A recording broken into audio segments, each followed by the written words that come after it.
Welcome back to Abundant Culture Podcast, where we dissect the mindsets and tactics of the true beasts of business. People like Gary Vee, Grant Cardone, and Warren Buffett. All to create a blueprint to experience life more abundantly. Hello, everyone. I am so excited about today's guest. And that's because he grew a company from literally zero all the way up to $15 million in revenue annually, employing well over 100 people. And guess what his company sold? Lobsters. You heard me right, folks. Lobsters. Not only that, he was the first person in the world to use Google AdWords, and now his company helps entrepreneurs gain traction for growth in their business. So I can't wait to introduce you to Dan Zawacki. All right. Hi, Dan. And thank you once again for coming on to the podcast. We are excited to talk about business and traction and all that you're doing. So before we get into all that, we do want to know a little bit more about yourself and about your backstory. So, what got you into business? Well, first, thanks for inviting me. That's very cool, you guys. What got me into business? Geez, basically it boils down to I am what they call an accidental entrepreneur, where I didn't really start out like most people start out with this great idea and all that, and they say, I'm going to make a business. Well, I was kind of the opposite end of it, where I was working at Honeywell in Peoria, Illinois, and I was a sales guy, and I needed to give gifts to clients. So I thought, what better gift than live lobsters? How cool is that, right?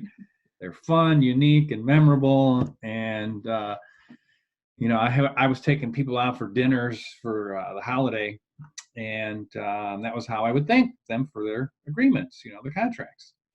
And that was fun, gotta love a big Fortune 50 expense report, because that sure comes in handy, especially when you get your own business. You're like, oh, that credit card has to get paid by me. So it was just, it was pretty, an idea. And I tried to find somebody in Maine who would be able to ship lobsters to I think it was 80 some clients. And this way back in the Wayback Machine with the yellow pages. And it was kind of hard to even think of that. And I called probably 20 some vendors and lobster distributors. Everyone said, gosh, that's a stupid idea. Nobody wants 2 lobsters. And I'm thinking, well, I have like 80 boxes I want to send, and they were just like, no, we're not going to do that. So I found a local store in Peoria. And so I bought about 170 lobsters. I really needed 160, but I thought I'd have a little lobster party with my friends later on. And so I literally put them in the trunk of my car, my company car, put a piece of plastic there, put all these live lobsters in there. This is in December, and I drove around to my territories from Peoria to basically Champaign, Illinois, and everything in between. And I spent 3 days I would open up the trunk of my car. I put 2 lobsters, a stick of butter, and a lemon inside a jewel bag. It was pretty low class packaging, to say the least, but got the job done. And I would just walk up to my clients and I'd say, hey, Happy New Year, Merry Christmas, thanks for your business. And I'd hand them this package, and then I'd just turn around and leave. And you could just hear them going, oh my gosh, are these things live? What do we do with these? And it was so much fun. I really loved it. And so I, was like, okay, cool. Hey, I'm going to do that again next year. That was a great gift. So one of the guys was like my mentor. He worked for the state. He's like, Dan, I saw him maybe a month later. Are you going to do anything with that lobster thing? Because if not, my wife wants to. So I'm 24 at the time, and I'm thinking, in about 1/10 of a second, I'm thinking, oh my gosh, if he thinks it's a good idea, then I better do something. So I immediately said, oh yeah, I'm working on a business plan right now. But that night I did, and I actually made a to-do list. It's really what I called it. I didn't call it a business plan because I really didn't even know much about business plans, except that they were really complicated, and I didn't want to make this big, hairy plan. So I just did this to-do thing, and like one was get lobsters. Okay, it's like, oh, okay. Another one was real smart, right? was Keep it simple. yeah. How does credit cards work? Okay, because to me that was this whole crazy thing of someone calls you and gives you these numbers, and then all of a sudden it appears in your checking account. I mean, it's just crazy. And then another one was like how to ship a live lobster, right? 'Cause that was pretty crazy. That was so. Afterwards, about 6 months, was like, wow, this could be a company. So I became a company, Lobster Gram. That's what I called it. I got the trademark and everything. And I was trying to do it on the down low, because I still had this great job. I didn't want to ruin it. Yeah. And unfortunately, it was such a new concept, right? So not only was I building a new company, but I was building a new industry. And nobody had ever shipped seafood and lobsters around the country. So nobody knew about it. And when you would explain it, sometimes people would be like, oh, a lobster gram. Oh, is that a guy who comes, in a singing telegram in a lobster suit? Like, no. So I had sold about 6 maybe in 4 months. It was pretty sad, actually. And they were all mercy sales, right? It's the people that are, my mom bought one, my uncle bought one, my best friends bought them. Nobody really was buying them that I didn't know. So it's kind of a bummer. Yeah. And so my sister said, why don't you go on this radio show, the Jonathan Brandmeier show, who happened to be the biggest disc jockey almost in the country. And so I called him up, and holy cow, he answered the phone. I said, hey, I'm shipping lobsters from Peoria, Illinois. And, I probably spoke, 100 miles an hour.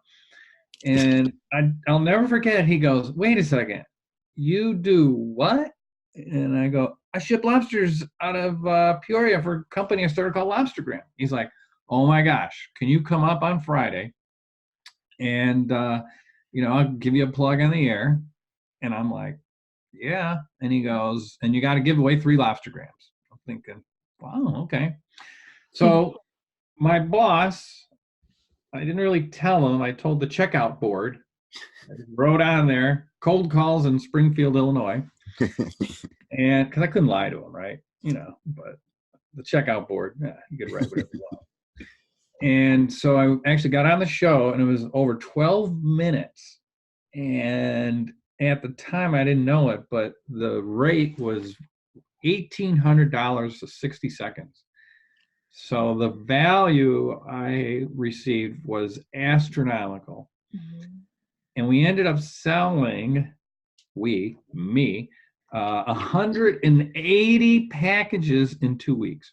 Wow. So there was proof of concept immediately. I'm like, whoa, okay. So anyways, after that, I drive back home, or back to my office in Peoria. As soon as I walked in the door, my boss totally busted me. He's just was like, Zawacki, get in my office right now. And I'm like, God, who narked on me, right? What happened?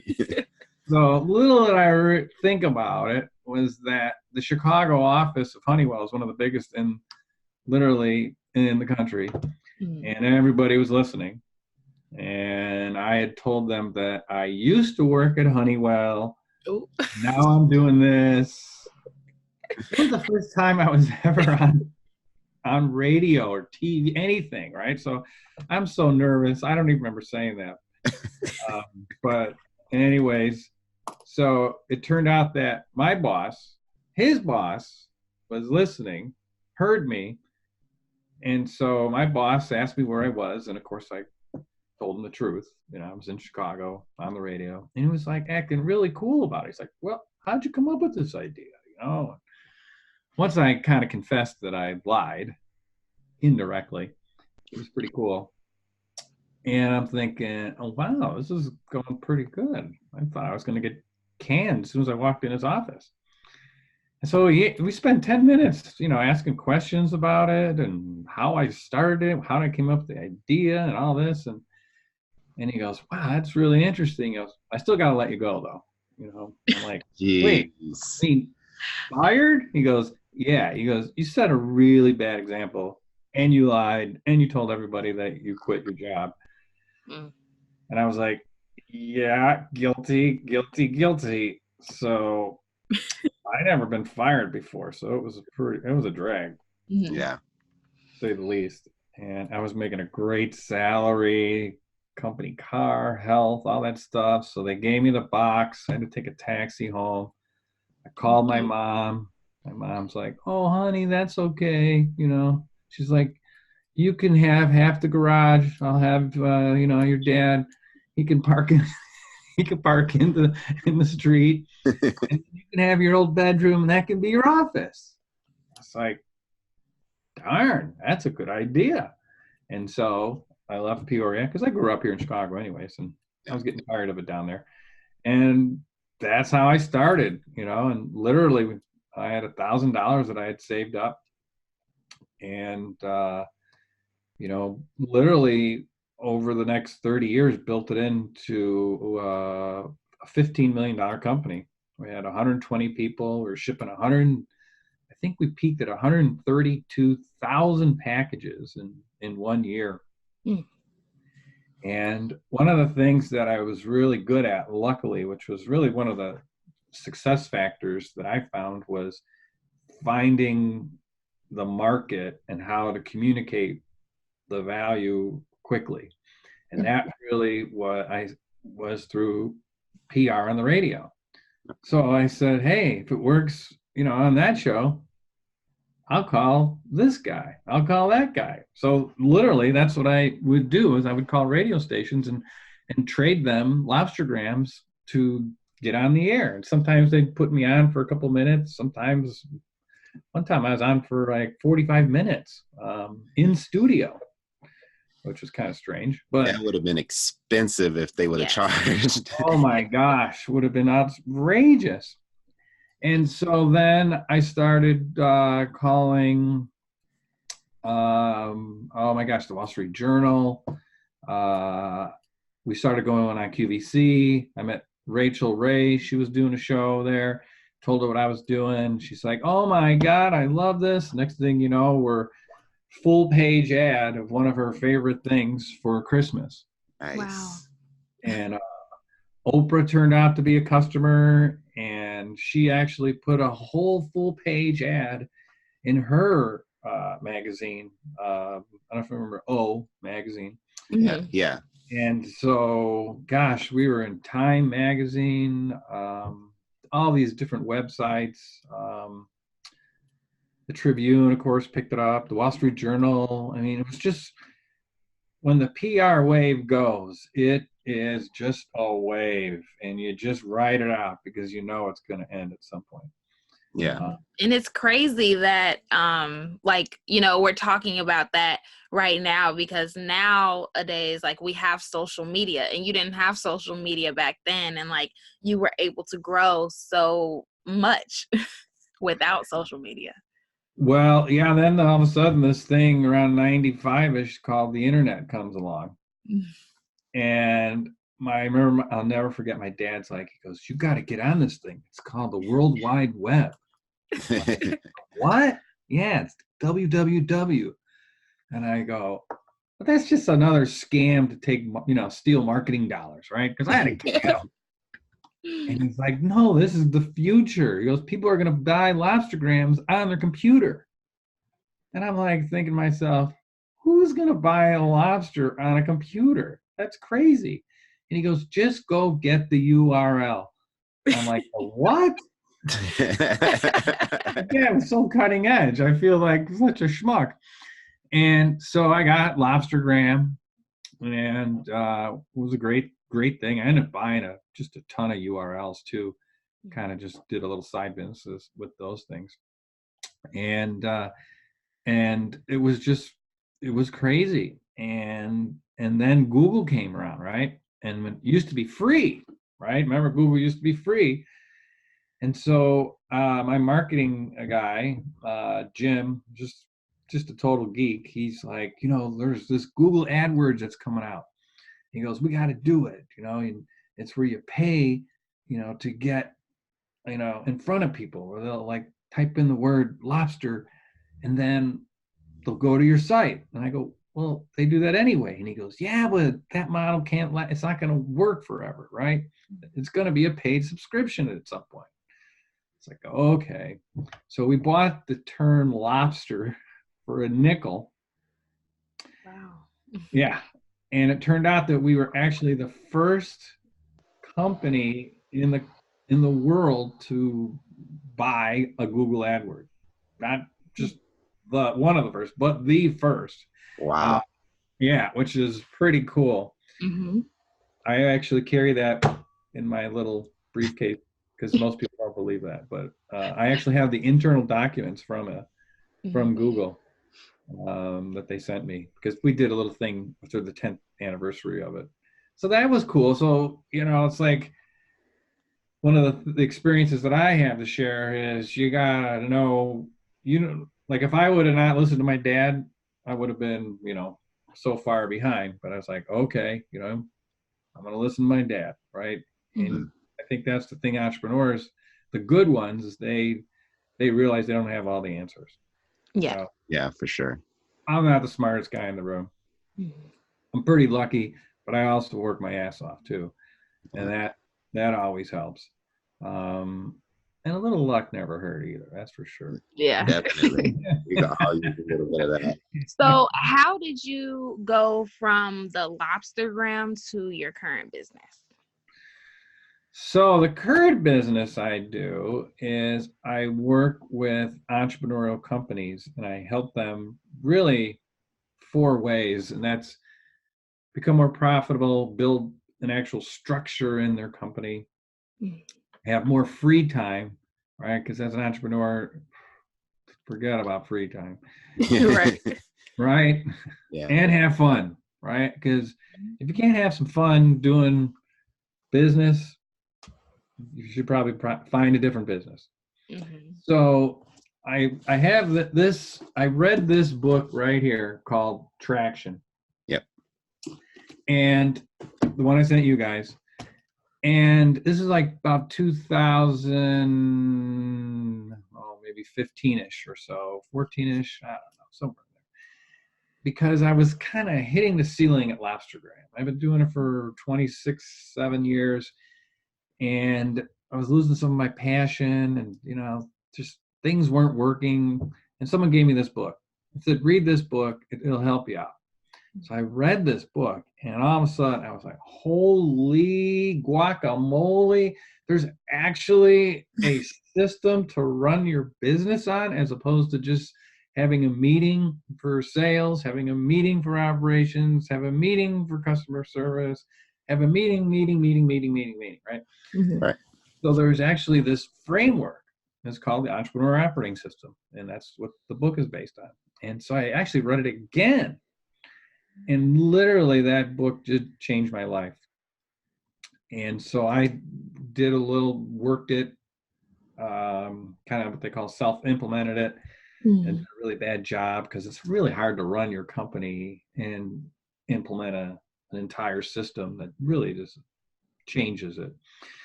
And I just got bit by that bug, I guess. And so I called up the guy, Gino Wickman, and told him, met with him and drank the Kool-Aid, and decided that that's what I wanted to do. So after 30 years of running Lobster Gram, I decided to sell it and to do this full time.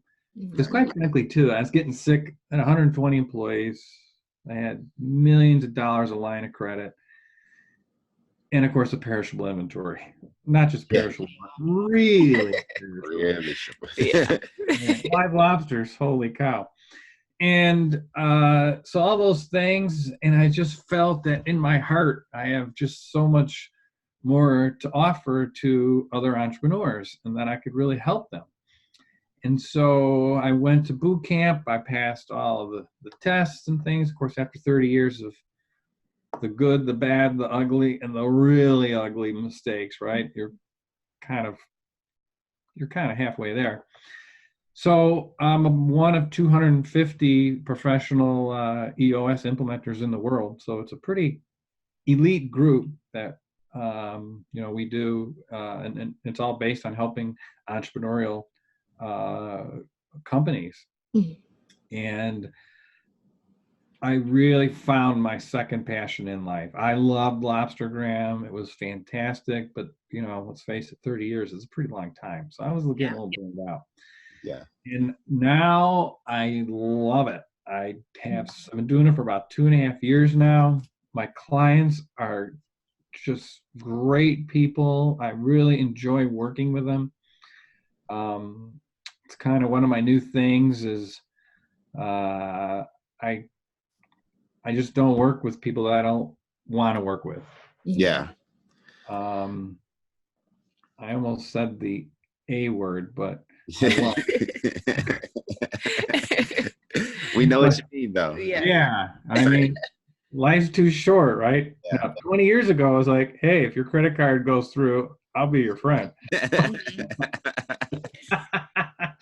So I've just have this great group that I work with, and it's just so much fun because you're helping. I work mostly with the leadership teams, right? The owners and their teams, because once that is up and going and defined, then they can bring it down throughout the whole organization.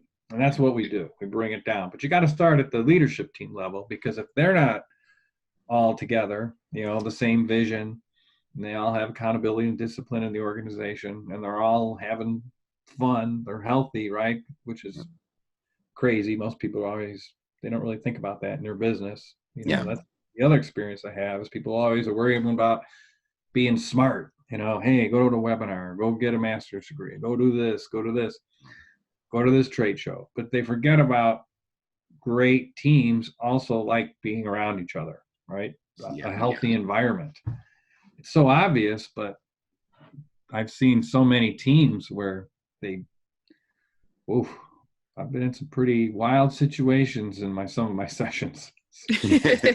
I bet. To say the least. Yeah.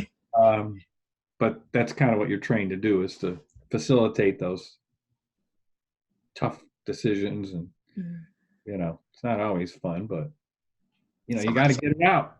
Conflict. Good to have a little conflict. Yeah, for sure.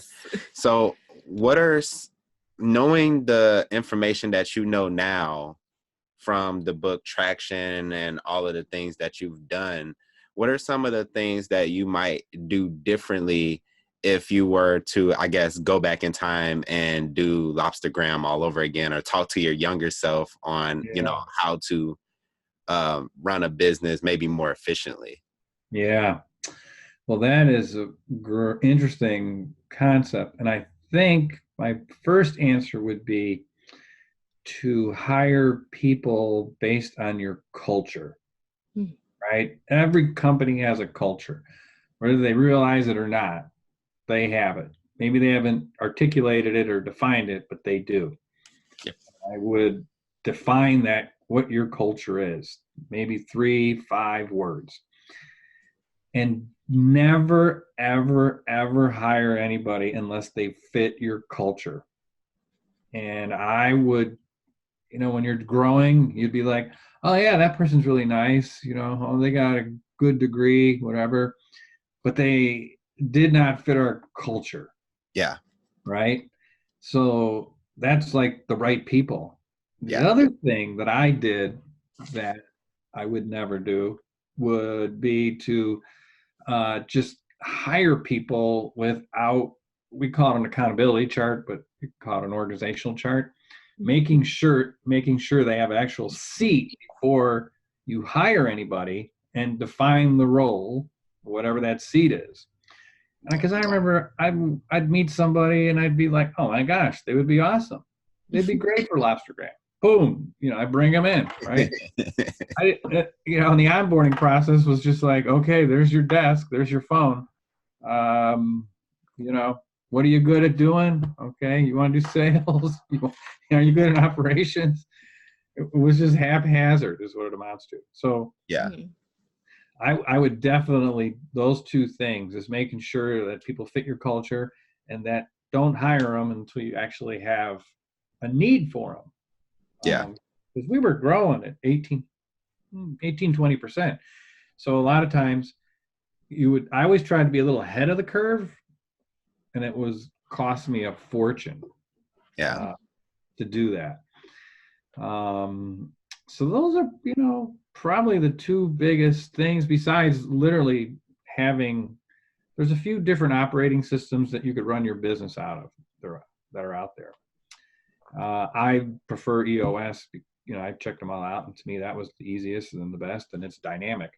Yeah. But we as a company for 25 years were based upon the meeting concept. That's how we ran it. Hey, sales are up. Let's have a meeting. Sales are down. We need a meeting. Hey, our customers are all ticked off at us. Let's have a meeting. There was no processes that we had. So, and I do a lot of mentoring, and that's exactly what I tell people too. Is I say, those things, the culture, don't hire anybody, and then processes.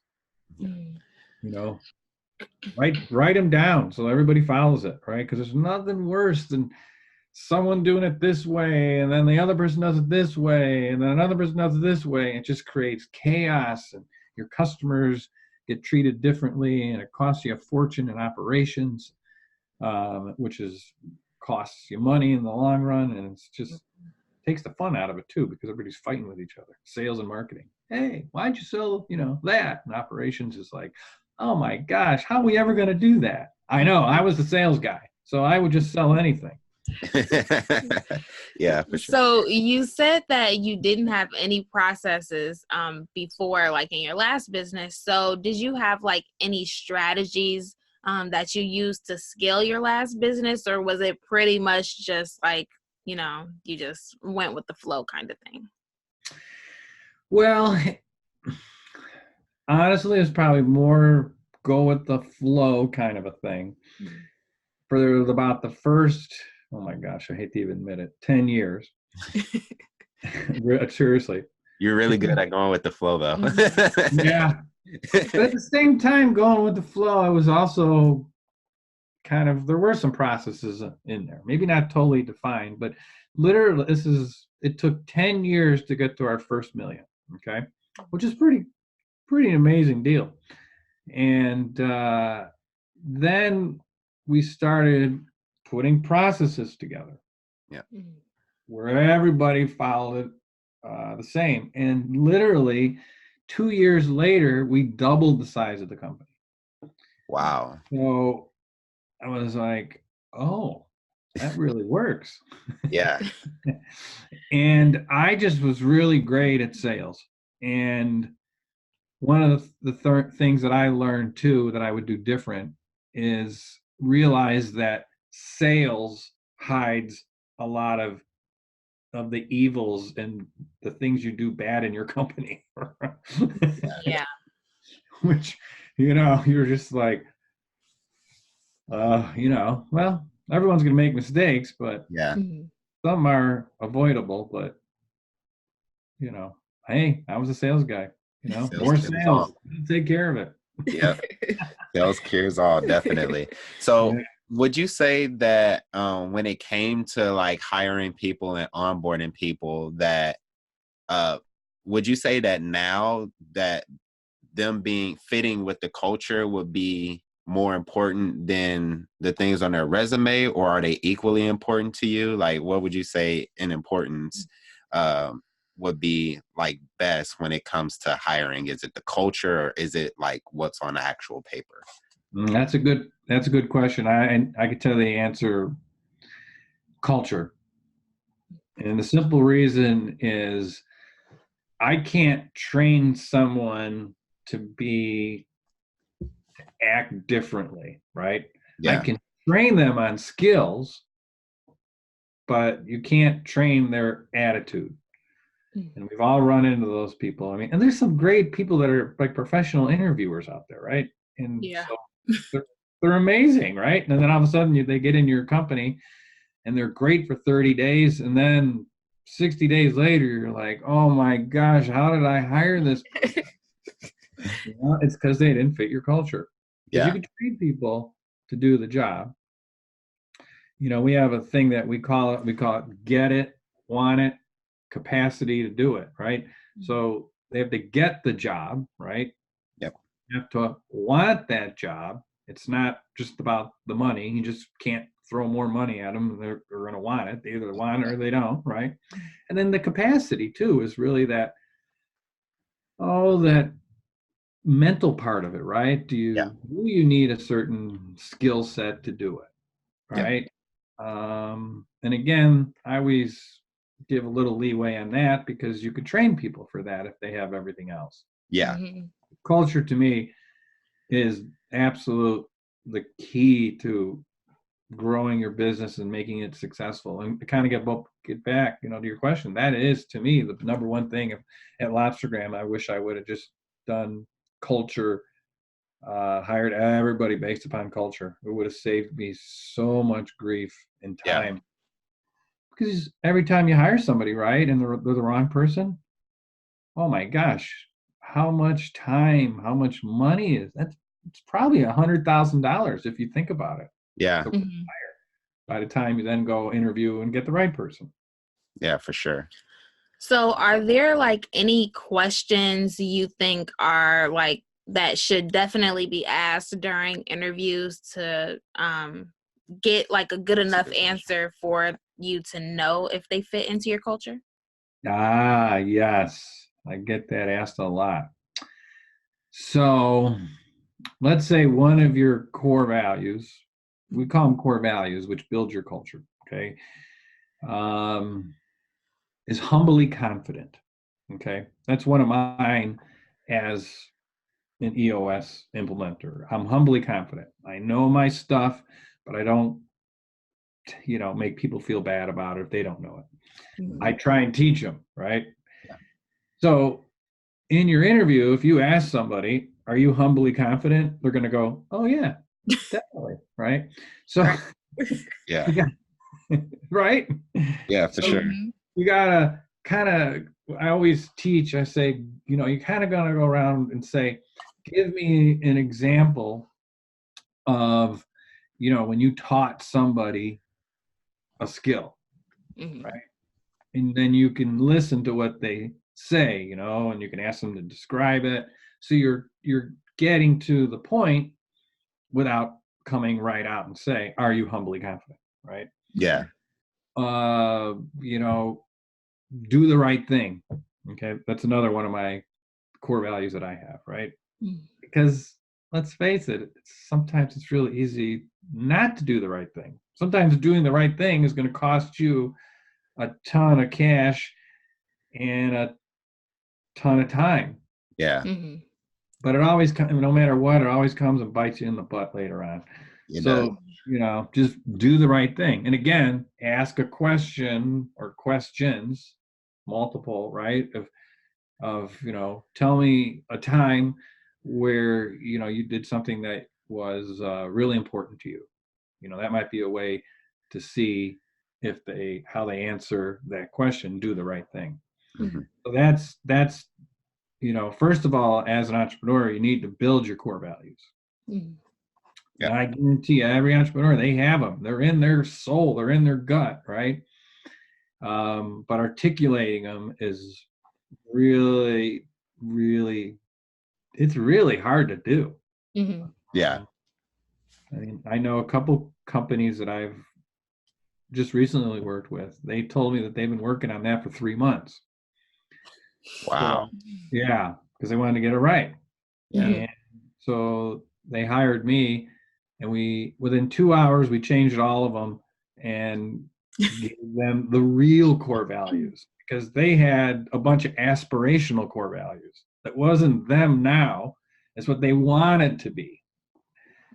And I said, that's not a core value. A core value is what it is right now. Yeah.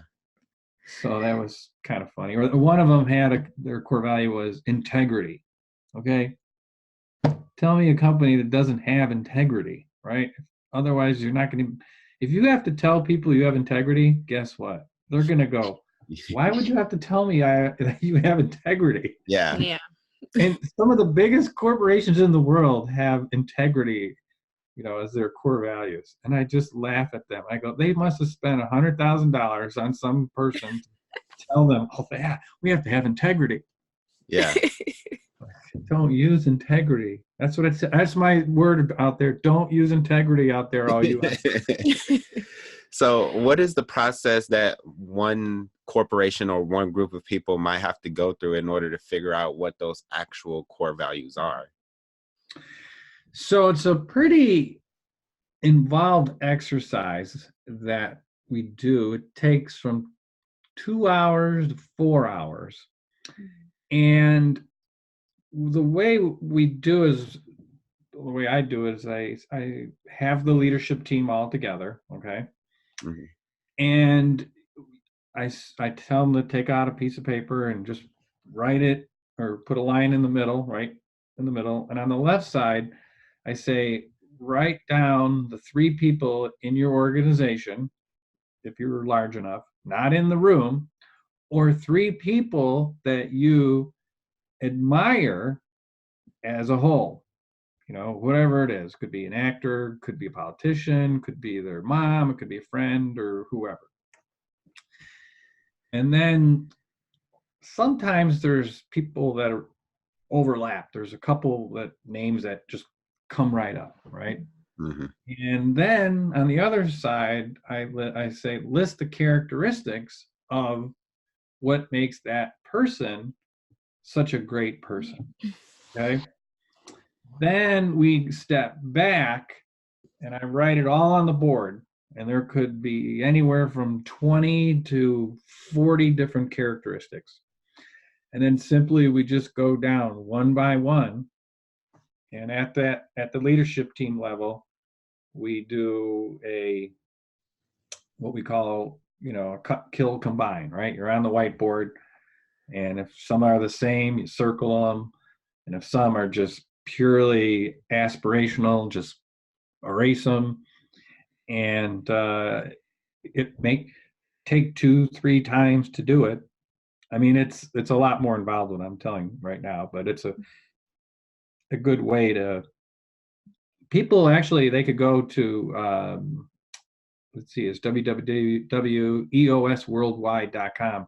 And there's a sheet there that they can download that'll help them figure out their core values. Or actually, the book Traction too has a how to really do it. Awesome. So if you read the book, that helps too. Mm-hmm. But it really defines the culture in your company, and it's amazing. It's probably one of the most fun things I do when I meet with my clients. Nice. Yeah, it's cool. So what are some, I guess, common mistakes that you see some entrepreneurs make when they're trying to go from, maybe selling the 6 lobsters in over a couple months to like selling hundreds of thousands of lobsters like every single year? Yeah. Oh boy, I'll tell you, one of the most common is cash flow. Really? Growth is expensive. Yeah. Really expensive. So unless you have a rich uncle or you want to take on a partner, which I don't have any rich uncles, and unfortunately, matter of fact, I don't have anybody rich in the family, but I certainly did not want a partner. Now that was just personally myself. Mm-hmm. So I had a relationship with a bank, Wintrust, which is a great bank for entrepreneurial companies. And, I just did lines of credit. Yeah. And the key is to really treat it like gold, right? Because all of a sudden someone says, here's this $1 million line of credit. You're like, oh yeah, I need a new lobster tank, right? And the other one's fine, maybe just put some caulk on it or something, because whatever it is, right? So I think cash flow is it. And I think, people have a tendency to have a couple good years. They invest, right? Because we're entrepreneurs, we're optimists. We think it's always going to be this 45-degree line of growth. And it doesn't. It grows and then boom, you hit the ceiling. Bam. All right. So you got to be prepared for that. And I always tell people, I go,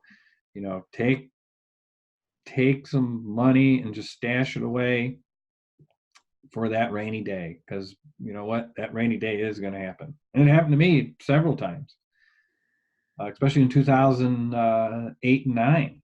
I mean, holy cow, that was brutal, right? Because Wow. we're one of those, we're a gift, right? Nobody needed it, they wanted it.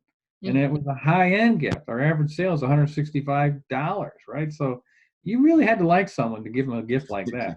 Yeah, definitely. You just weren't going to do it. So that was the first time we had a big turn down in the sales. And I literally thought that I was going to have to just fold up my company. But again, we had a good bank and worked with it and had to throw a bunch of money back into the company to kind of shore it up. But, it is what it is. So, cash, you always hear that cash is king, and it really is. And I think the other thing is that your employees, they're always asking for, hey, I'm not getting paid enough. Hey, my friend Joe down the street, does the same thing as me. He makes 10,000 more. Oh, and he gets a 401. Oh, and he gets all these personal days. Blah, blah, blah, blah. Well, you know what? Next time I would do this, I say, go work for his company then. Yep. So I think that's the thing too. You got to be realistic with what you can, afford. Yeah. Because employees, they always want more. Yeah, for sure. Always. That's why I'm glad I don't have any. I have a couple I am an assistant that's a 1099, and it's just great. Awesome. That's awesome. Excellent. So, we're about to start wrapping it up because we do want to respect your time. But before we get to the last two questions, I did want to ask, so what are the services that you offer to companies? So let's say somebody needs help in their company for whatever reason. Maybe they don't have cash flow and they need more sales, or maybe they're really disorganized or something. So where do you come in into that piece? Yeah. So there's actually a real process, as we talked about. Very important process. Everybody listening out there, process. So we have a defined process. And the first day is we call focus day. And it's a full 8 hours. And that is building the structure, right? A lot of people think you need the vision first, and I used to be one of them. But unless you have the structure, you can't support the vision, right? Because you need the accountability and the discipline in the organization to reach your vision. So we work on that for literally a whole day. Then about 30 days later, we work on vision, right? All the different things that go with the vision and defining it, and your goals for the year, for 3 years, even 10 years. And that's a 2-day session. So a Vision Day Building 1, and 30 days later, we do Vision Day Building 2. So literally in 60 days, your company is like a whole new company. And then after that, I meet with them every 90 days. Nice. So And then of course I'm always a phone call away, and I help them out. Like right now, I have a client that needs some help with their marketing, so I'm helping them tomorrow. Just kind of sit in and listen because I've had a lot of success in that. And so that's how it goes. It's about it's about a 2-year process before you actually get it. So I'm a teacher and a facilitator, not a consultant, right? I have a process. I teach you in 2 years, maybe 2.5. You graduate. We have a big party. If you need me, call me. So it's kind of interesting. I put myself out of a job. Yeah. But that's really cool. It's really great what you do. And I think our audience can really appreciate somebody who has had the type of experience that you had growing a company from, that small to, that size, and also leveraging, PR, radio, and the things that you had at your time that kind of got social media like results without the actual social media. I think that's great as well. And I think a lot of people will, come to need your, expertise, your process, and your teaching. So before we kind of wrap it up here, one question I wanted to ask, did you have any more questions? No, go ahead. But one question I wanted to ask is, since you're on the Abundant Culture podcast, outside of kind of the grand scheme of what you do, helping these companies, what's some other ways that you like to spread abundance in your own life? Well, one of my favorite is I do a lot of mentoring for companies that are starting out. I'm in like 3 different organizations that one I just was at last week called Mentorpalooza. Pretty crazy. I also do some mentoring at our local high school. Oh, nice. They actually have an entrepreneur class, which I think is just fascinating. That's awesome. And they found out I started Lobster Gram. So I go in once a month and they give me a topic and I talk for 45 minutes on the topic, whatever it might be. And then just anytime I meet an entrepreneur, I just give them my card and I tell them what I do. And I said, hey, if you have any questions, feel free to give me a call. I don't have like a meter, and bill people. I actually do like helping, entrepreneurs out. And, I wish someone could have helped me out that first 10, 15, 20 years. So yeah, that's one of the things that I do. And I think too, just random acts of kindness throughout your day is always good, whatever it might be. You see somebody looks like they, are kind of down on their luck. You know what? Give them $10. Don't worry about them thinking if they're going to go buy beer or liquor or whatever. Just whatever. Yeah. I think that everybody should just try and be as nice as they can to everybody, and just makes it a better place. Certainly. Oh yeah, definitely. Yeah. So this podcast was absolutely awesome. And we know there is somebody out there listening that definitely needs your services. So how do they get in contact with you?